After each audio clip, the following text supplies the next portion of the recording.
ಮುಂಚಿತವಾಗಿ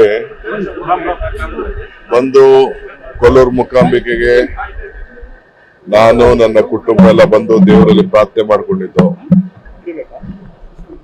ಈ ರಾಜ್ಯ ಕಾಂಗ್ರೆಸ್ ಪಕ್ಷ ಅಧಿಕಾರಕ್ಕೆ ಬರಲಿ, ರಾಜ್ಯಕ್ಕೆ ಒಳ್ಳೆ ನೆಮ್ಮದಿ ಎಲ್ಲ ಸಿಗಲಿ ಅಂತೇಳಿ 5 ಗ್ಯಾರಂಟಿಗಳನ್ನು ಕೂಡ ರಾಜ್ಯದ ಜನತೆಗೆ ಅರ್ಪಿಸುವಂತ ಒಂದು ಭಾಗ್ಯ ಸಿಗ್ಲಿ ಅಂತ ಆ ತಾಯಿ ಅವಕಾಶ ಮಾಡಿಕೊಟ್ಟಿದ್ದಾಳೆ. ಅದಕ್ಕೆ ಕುಟುಂಬ ಸಮೇತ ಇವತ್ತು ಬಂದಿದ್ದೆ. ನಮ್ಮ ಗಣಪತಿಗೂ ಕೂಡ ಬರ್ತೀನಿ ಅಂತ ಹೇಳಿದ್ದೆ. ಇಡಗುಂಜಿ ಗಣಪತಿಗೆ ಹೋಗಿದ್ದೆ. ಅದಾದ್ಮೇಲೆ ಇವತ್ತು ಮುರುಡೇಶ್ವರದಲ್ಲಿ ನಮ್ಮ ಮೀನುಗಾರರ ಒಂದು ಕಾರ್ಯಕ್ರಮ ಇದೆ, ಸಮಾವೇಶ ಇದೆ, ಅವ್ರದ್ದೊಂದು ಎಕ್ಸಿಬಿಷನ್.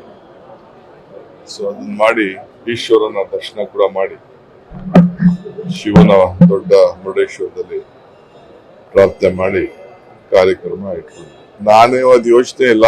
ನಮ್ಮ ಪ್ರಯತ್ನ ನಾವು ಮಾಡಿದ್ದೇವೆ. ಕರ್ಮಣ್ಯೇ ವಾದಿಕಾರಸ್ತು ಮಾಫಲೇಸು ಕದಾಚನ ಮಾಡೋ ಪ್ರಯತ್ನ ಮಾಡಿದ್ದೇವೆ. ಫಲಾಫಲ ಭಗವಂತನಿಗೂ. ಎಲ್ಲಾ ಕಡೆನೂ ದೇವ್ರು ನಮ್ಗೆ ಒಳ್ಳೇದ್ ಮಾಡ್ತಾರೆ ಅನ್ನೋ ಒಂದು ಆತ್ಮವಿಶ್ವಾಸ ಇದೆ.